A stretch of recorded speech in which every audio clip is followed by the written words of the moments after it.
మీరు ఎక్స్పెక్టేషన్స్ ఎంత ఉన్నాయండి మెజారిటీ అయితే? నేనైతే 70,000 నుంచి 90,000 మధ్యలో అనుకుంటున్నాను సార్. 70,000 పైచీలకి. 70,000 పైచీలకి. అది రేపు మీరేంటంటే మరి ఎమ్మెల్యేగా పవన్ కళ్యాణ్ గెలిచాడు అనుకోండి, అసలు పిఠాపురం ప్రధాన సమస్యలు ఏంటండి? చాలా ఉన్నాయండి. వార్డుకి ఒక సమస్య ఉంటుంది సార్. అలాంటిది గ్రామానికి ఒకటి ఉంటుంది. నేను గుర్తించిందండి, మీరు గుర్తించినవి మీకు కంటపడ్డవి ఫస్ట్ ఇక్కడ సరైన కంపెనీస్ కానీ ఇంకా ఏమి లేవు సార్. అంటే యువత అస్సలు ఏమీ లేవు. పిఠాపురం అనే కాదండి, దగ్గర మన ఆంధ్రప్రదేశ్లో ఎక్కడ ఏమీ లేవు ఎంప్లాయ్మెంట్ అనేది. ఇంకా మెయిన్ అదే సార్ అసలైంది. దేశ భవిష్యత్తు అంతా మనకి ఉన్నదంతా ముందు యువత మీదే ఉంది, తర్వాత రైతు. Vasavi online services. మా వద్ద పాస్పోర్ట్ వీసా సర్వీసెస్ కలవు. వీసాలో 99% అప్రూవల్ సక్సెస్ రేట్ ఉంది. Please contact 8019482544. మరి మీరు అనేటట్టు పవన్ కళ్యాణ్ ఇక్కడ మీరు యువతకు ఉద్యోగాలు ఏమంటారు? పవన్ కళ్యాణ్ వస్తే ఇక్కడ చిన్నదో పెద్దదో ఇండస్ట్రీ పెట్టి యువతకు ఉద్యోగాలు ఇస్తామంటారు. మరి ఆయన మాటలు నమ్మచ్చు అంటారా? తప్పకుండా నమ్మచ్చండి. ఎందుకని అంత నమ్మకం ఆయన మీద? నెగ్గకుండానే బోల్ చేసాడండి. నెగ్గిన తర్వాత చెప్పండి 2 మాటలు సార్. మీకే తెలుసు కదండి, మాకన్నా ఎక్కువ మీడియా వాళ్ళు మీకే బాగా తెలుస్తుంది. మాకు తెలిసినా కానీ చెప్పకూడదు. కౌలు రైతులు ఉన్నారు, మీలాంటి సామాన్యులు చెప్పాలి కదా, మీ కష్టాలంటే మీకే తెలుస్తాయి. కౌలు రైతులు ఉన్నారు. కౌలు రైతులు చనిపోయిన రైతుని ఎవరన్నా మీరు గుర్తించారా అండి? కనీసం కౌలు రైతు అన్నా కూడా చచ్చిపోయాడు అన్న జ్ఞానం కూడా ఎవ్వరికీ లేదు.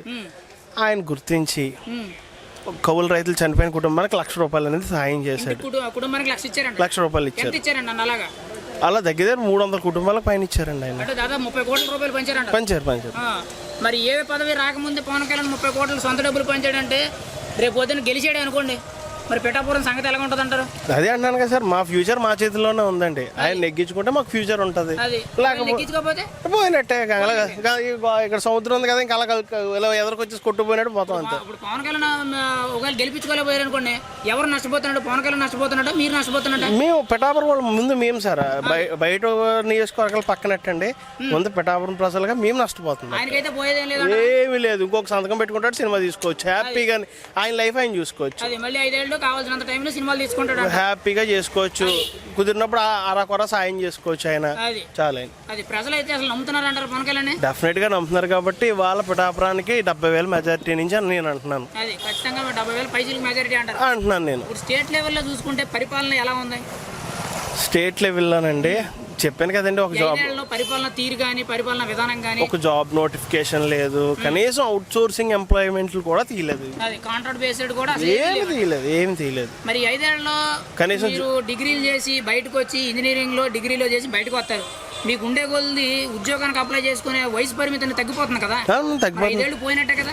పోయినట్టండి. తర్వాత ఏదైనా వ్యాపారం పెట్టుకోవాలంతే, చిన్న వ్యాపారాలు ఏమైనా పెట్టుకుని ఇంకా సెటిల్ ఇంకా అలా సాగించుకోవాలి తప్ప ఇంకా ఎంప్లాయ్మెంట్ అనేవాడు ఒక 35+ వెళ్ళినోడికి ఇంకా ఎంప్లాయ్మెంట్ అనేది వేస్ట్. చిన్న వ్యాపారాలు పెట్టుకోవాలా. లేదు అంటే కనుక పొలం ఉంటే ఆ పొలం చేసుకోవడమే,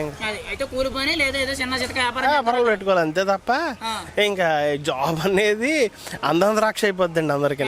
అందరం ద్రాక్ష అయిపోద్ది అంటారు. అంతే. ఇప్పుడు స్టేట్ లెవెల్లో ఉన్న పరిస్థితులు బట్టి ఎవరు సీఎం అయితే బాగుంటది? కూటమి నెగ్గితే బాగుంటుంది. నెగ్గితే బాగుంటుంది అని అంటారు. మరి వీళ్ళు ముగ్గురు కలిశారు. జగన్ ఏమో నేను ఒక్కడే సింగిల్ గా వస్తుందని అంటారు, వీళ్ళ ముగ్గురు ఏమో గుంటనక్కలని ఆయన అంటున్నాడు. మీ అభిప్రాయం ఏంటంటే దాని మీద? అదేదో ఒక రాక్షసుని చంపడానికి దేవతలు అందరూ ఏకమై ఒకరిని చంపారని ఒకటి ఉంటుందండి. అలాగే ఒకరిని చంపాలంటే 10 మంది ఏకమవ్వాల్సిందే. అంటే జగన్ అంత ఒక రాక్షసుని చంపాలంటే 10 మంది ఏకమవ్వాల్సిందే. జగన్ రాక్షసుడు అంటారు. అంతే. అసలు ఈ పరిపాలనకి అయితే మీరేం పేరు పెడతారు? నేనండి అది మా సార్ అన్నారు కదా, తుగ్లక్ పరిపాలన. తుగ్లక్ పరిపాలన. ఇప్పుడు ఓవరాల్ గా చూసుకుంటే మన రీసెంట్ గా జగన్ గారు రాయితో కొట్టారంట. మీరు కొట్టారా, ఎవరు కొట్టారా ఏంటి చెప్పండి మాకు క్లారిటీ. అది అంతా పని అనుకుని ఆయన రాయి పెట్టించుకుని కొట్టేంత షార్ప్ షూటర్లు ఇక్కడ ఎవరు లేరండి. ఎవడు ట్విస్ట్ ఏంటంటే ఒక రాయి వచ్చి ఇతర తగిలిందని అన్నారు ఎట్ టైం స్పీడ్ గా. పైగా జగన్ గారి కంటే పక్కన వెల్లంపల్లి సీన్ గారికి ఇంకో కొంచెం పెద్ద దెబ్బ తగిలింది అన్నారు. మీ అభిప్రాయం ఏంటి దాని మీద? వెల్లంపల్లి అంటే విజయవాడ ఎల్లుల్లిపాయ అంటారు. ఏమండి సార్ ఆయన తగిలిందో మరి ఏమన్నా అయితే ఆయన క్లారిటీగా చూడలేదు. ఎలా తగులుతుందని చెప్పి చాలా మంది డౌట్ వస్తుంది. అసలు నిజంగా మీరే టార్గెట్ చేసి కొట్టారా లేకపోతే ఆయన ప్లాన్? అంత పని అనుకుని కొట్టాల్సిన అవసరం ఏం లేదండి. ఓటు ఉంది కదా, దాంతో కొడితే సరిపోద్ది. ఓటుతో కొడితే సరిపోద్ది కానీ రైతు ఎందుకు కొట్టడం? రైతు కొట్టాల్సిన లేదు, ఓటుతో కొడతాను. అంతే అండి. మరి మీ యువత అంతా మరి మార్పు కోరుకుంటున్నారు అయితే? ఖచ్చితంగా అండి. దాదాపుగా మరి స్టేట్ లో ఎవరికి కూడా యువతకనే ఉద్యోగాలు లేవు. దాదాపు స్టేట్ మొత్తం లెక్కేసుకున్న 10-15 లక్షలైనా ఉంటారేమో సుమారుగా. ఇంకెక్కువ ఉంటారండి, ఇంకెక్కువ ఉంటారు. మరి వీళ్ళందరూ రాయితో కాకుండా ఓటుతో కొడతారా? అంతే, ఓటుతోనే కొడతారు. రాయితో కొడితే ఏమవుతుందండి, ఫిజికల్ గా తగులుతుంది దెబ్బ. ఓటుతో కొడితే ఎలా ఉంటుంది అంటారు? అది ఇలా ఉంటుంది, మీకు ఒక 20 రోజుల్లో తెలిపోద్ది, 20-30 రోజుల్లో తెలిపోద్ది. అంటే ఒక 1 మంత్ టైం ఇస్తానంటారు జగన్. అంతే అంతే. మరి తర్వాత సంగతి ఏంటంటారండి? చూద్దరు కానీ 6 నెలల తర్వాత చూద్దరు కానీ అంటే ఫామ్ హౌస్కి వెళ్ళిపోతారంటారు. బ్రహ్మాండం కానీ బోల్డ్ ప్యాలెస్లు ఉన్నాయి మా అన్నకి, హ్యాపీగా వెళ్తాడు, డ్రెస్ తీసుకుంటాడు. మీరేనేటట్టు ఇప్పుడు మీ జగన్ అన్నకి ఎన్ని ప్యాలెస్లు ఉన్నాయి, ఎన్ని ఆస్తులు ఉన్నాయి, దాదాపు 32 ఛార్జ్ షీట్లు ఉన్నాయి. మరి సిబిఐ వాళ్ళు ఏం చేయలేకపోతున్నారు ఏంటంటారు? సిబిఐ మనం మాట్లాడకూడదు, సిబిఐ మనం మాట్లాడకూడదు. అంటే ఇప్పుడు ఆయన అన్ని కేసులు ఉన్నాయి, సిబిఐ వాళ్ళనే కాదండి, ఎవరో కూడా ఆయన మీద ఒక యాక్షన్ తీసుకోలేకపోతున్నారు. ఈయనేమో శుక్రవారం జైలుకి వెళ్తున్నారు, నాంపల్లి కోర్టుకి వెళ్తున్నారు అని అన్నారు. ఇప్పటికీ కూడా యాజ్ ఏ సీఎం స్థాయిలో ఉన్న వ్యక్తి మరి ఏంటంటారు అసలు జగన్ అన్నకి ఏంటో ఇదంతా? చెప్తున్నాను కదండి, ఇది ఇంకో 30 రోజుల వరకునే. 30 రోజులు దాటితే కూటమి ఖచ్చితంగా గవర్నమెంట్ ఫామ్ చేస్తుంది. మాకు ఆ నమ్మకం ఉంది. మా ఫ్యూచర్ అంతా మేము మా కళ్ళ ముందు కనబడుతుంది. కూటమి గవర్నమెంట్ ఫామ్ చేసిన వెంటనే ఒక జాబ్ నోటిఫికేషన్ కానివ్వండి, ఒక రైతుల గురించి కానివ్వండి, లేదంటే ప్రజలకు ఉన్న రకరకాల సమస్యలు కానివ్వండి, అన్నీ నెరవేరుతాయి. మీరేంటంటే కూటమికి వెళ్తుందని మీరు అంటున్నారు. మరి మీ అదృష్టమో దురదృష్టమో మళ్ళీ జగన్ అన్నే వచ్చాడండి, మీ జగన్ అన్న. అసలు మీ అభిప్రాయం ఏంటండి? నేను మా బాబా బీహార్ పనిలోకి వెళ్ళిపోతాను శుభ్రంగా. ఏంటి ఆంధ్రప్రదేశ్ నుండి డైరెక్ట్ బీహార్ ఎందుకు? అది చాలా సాఫ్ట్గా ఉంటుంది అంటే బీహార్ దీనికన్నా అక్కడే బెటర్ అంటారా? అక్కడే బెటర్. అది అంటే మళ్ళీ మీ జగన్ అన్న గారు వచ్చి మీరు బీహార్ పోతాను హ్యాపీగా. బీహార్లో ఇక్కడికన్నా సాఫ్ట్గా ఉంటుందంట, ఇదే కొంచెం హార్డ్గా ఉంది, అక్కడికి వెళ్ళి పనులు చేసుకుంటాం. ఖచ్చితంగా అయితే మాత్రం అవకాశం లేదని అంటారు. బీహార్, ఒరిస్సా కుదిరితే నేపాల్, భూటాన్ అలా కూడా పోతుంటాం మేము. మీరైతే స్టేట్లో ఉండరంటారు. ఇంకా మారిపోతాం, రాష్ట్రం మారిపోతాం ముందు. ఓకే. పిఠాపురం వంగగీత గారు, పవన్ కళ్యాణ్ గారు పోటీ చేస్తున్నారు. ఎవరికి గెలుపునుకున్నారు మీరైతే? పవన్ కళ్యాణ్. ఎందుకని? పిఠాపురం ఎవడు చేసింది ఏమీ లేదు ఇప్పుడు వచ్చి.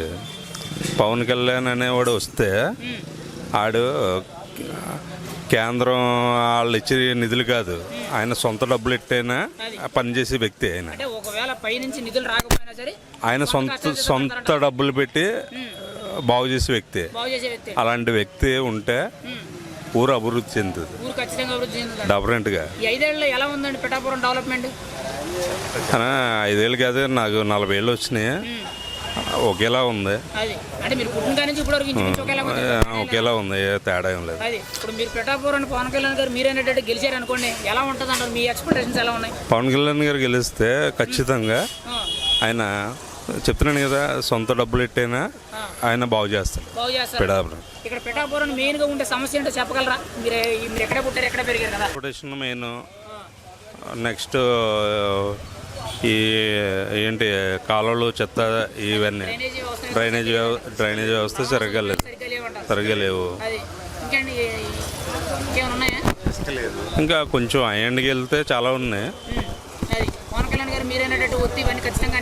డెఫినెట్గా ఆయన వస్తే చేస్తారు, ఆ నమ్మకం అయితే మాకుంది. 1,00,000 ఓట్లు ఖచ్చితంగా. గ్లాస్